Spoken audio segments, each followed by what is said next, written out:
while we talk here today, thank you all, first of all, for all of your support. It's been a horrific 24 hours.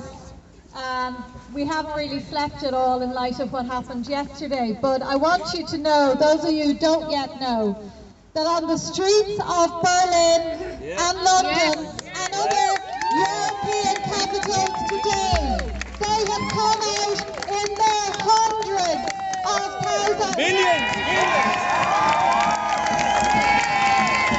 2 million expected in Berlin today. 1.3 million the last time I was in Berlin. And we now are home away from home, the United States, where so many of our diaspora are fighting for the truth now. People who were forced out of this country because it could not give them a future. They too are standing up in their millions. So we have great protection from what is happening in the UK, continental Europe and the United States, because we have placed ourselves in such a position as to be insignificant in the eyes of the world. And I want that to change. I want our country to be seen as the great country that it is.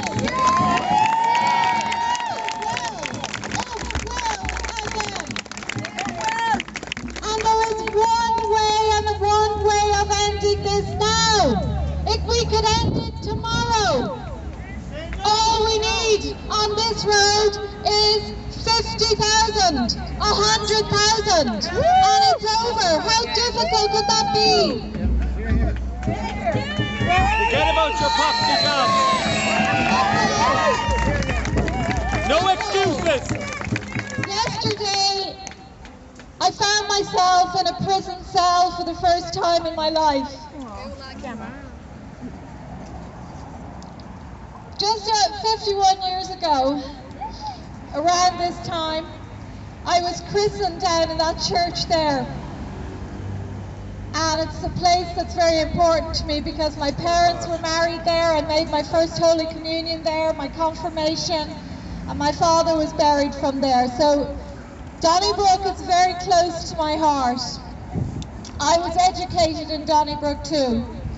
And every morning we pulled on our bottle green jumpers, and the crest on our jumpers was Veritas. Veritas. And my father used to say to me when I was very small, Veritas truth, Veritas truth, Veritas truth. It was the slogan, the logo, the motto of the Dominican nuns who educated me, who were great, strong women, and who demanded the truth from us. That was embedded into me from a young age, and it drove me into journalism. And for me, journalism is fundamentally about truth, telling the truth and serving the public interest and no other interests.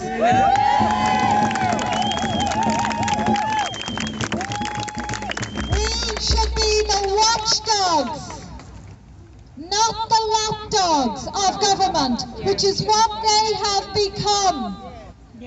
And when I was growing up, as John has said, this was a respectable institution. In fact, some of the journalists in here back in the 70s and 80s and 90s inspired me to go into journalism. And I watched them go after politicians on behalf of the Irish people until they got answers. And I said, I want to do that. But I soon discovered that in these times that's not acceptable. Journalists have to toe the line. They have to churn out state propaganda, and if they don't, as I refuse to do, they will be silenced. The state, as you all know, has been trying to silence me for many years. They took my job of 20 years, the Irish Independent, because I was exposing their corruption and the murders of citizens that they had covered up. Recently I've been talking more about Veronica Guerin, in whose murder they are implicated. And increasingly I have felt their boot on my neck. And I know that that is a sign of their fear. It is a sign that they are in panic mode. Because I will always point the finger at every single one of them. Not one of them stood up for Maurice McCabe when he was being called a paedophile with the assistance of this organisation. Not one of them. And when I talk to them about him, they can't look me in the eye. They stayed silent. They stayed silent over the Father Niall Malloy murder, Raynard Murray, Sophie Duplantier, Mary Boyle. The list goes on. Shane O'Farrell, Shane Kelly.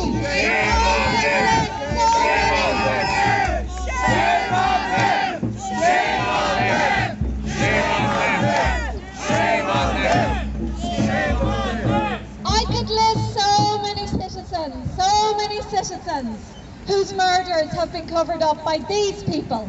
Because until they speak out, they are complicit.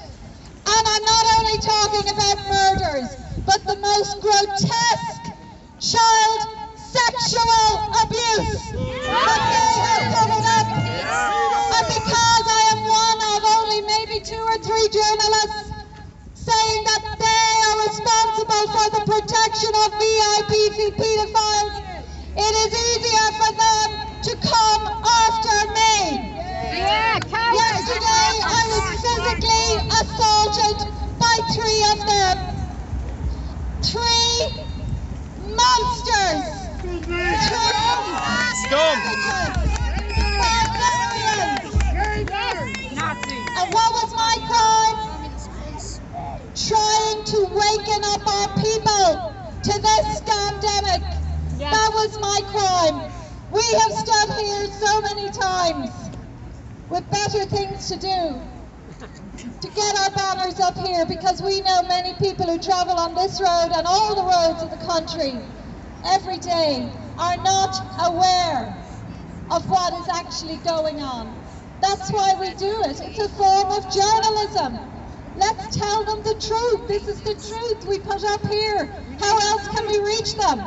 I've been taken off YouTube, Twitter, Facebook, you name it. Last night they took down my website for a while. This is our only means. We're leafleting all around the country because we care desperately about the Irish people.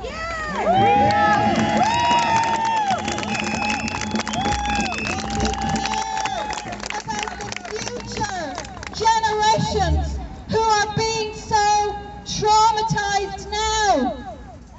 Traumatized. Last night when we were in Blackrock Garda Station making a criminal complaint about Joseph Waldron. There was a little family in there, a new baby that was born in the height of the pandemic, and both of the non-pandemic, the scandemic, both of her parents had masks on. And I could see because babies when they're very young, they learn so much from reading the lips, hearing the words, and observing the facial expressions of their parents. And I could see that this beautiful little Irish child was looking into her father's eyes, and all she could see were his eyes. And I thought the trauma that is happening to that child, to all of our children who can no longer see their parents' facial expressions. They talk to them through muffled voices. It is child abuse. This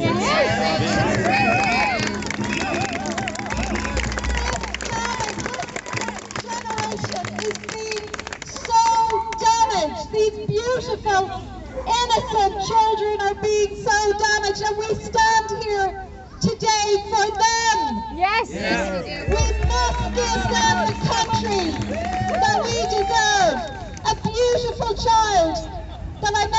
last week, about to cross the important milestone into secondary school on Monday.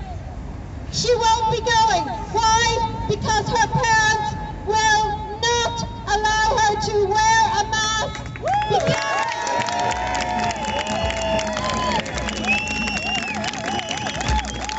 And all it takes is one to stand up. That's all it takes, because they will follow when they waken up, and we will waken them up. Yeah. But as I say, we've stood here so many times. The Gardaí from Donnybrook come out, no problem, we have them on camera. We know it is perfectly legal to do this. So what happened yesterday was illegal, an unlawful arrest, an unlawful detention. But as I said, and assault. When I was in that cell and they would come in and then slam the door and lock it again, treating me like a common criminal, I was sitting in there and I was thinking of all of the people in our prisons. I was thinking a lot about the people whose murders I've had tried to get justice for. But I was thinking a lot about all the citizens in our prisons now who should not be there. And there are many today. When I was in that cell with nothing, none of all of my possessions had been taken. I didn't even have a watch on me. It was taken. My wedding rings, everything was taken from me. And I felt for the first time in my life incredibly helpless, because I am somebody who likes to act. And I am utterly and totally committed to this country. Thank you, Gemma. Thank you.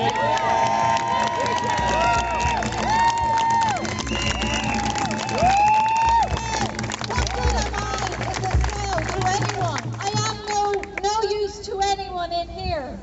I knew probably this moment was coming, but I was thinking of all the other citizens who had been in that cell, beaten up by these thugs. Men and women like me. These are the biggest threat to our society. These are, and they must be taken down. There was one solution to yesterday, but it didn't happen, and I understand there was a timing issue.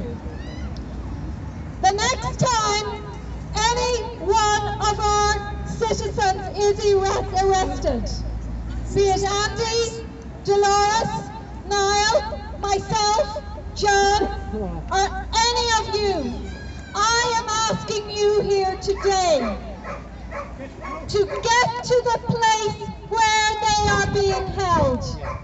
Because I know if hundreds of you had come to Braegar, the station yesterday, I would have been released immediately. But instead, I was subjected to 2 to 3 hours of intense abuse, psychological abuse. And what they were trying to do was to provoke me, which they never will do. This is what they are doing to people all the time. They did it with Andy. And when we showed up in court in Castlebar for Andy, who was unlawfully arrested and detained a few weeks ago, the powers that be backed down. They backed down and they put off his case into the distance.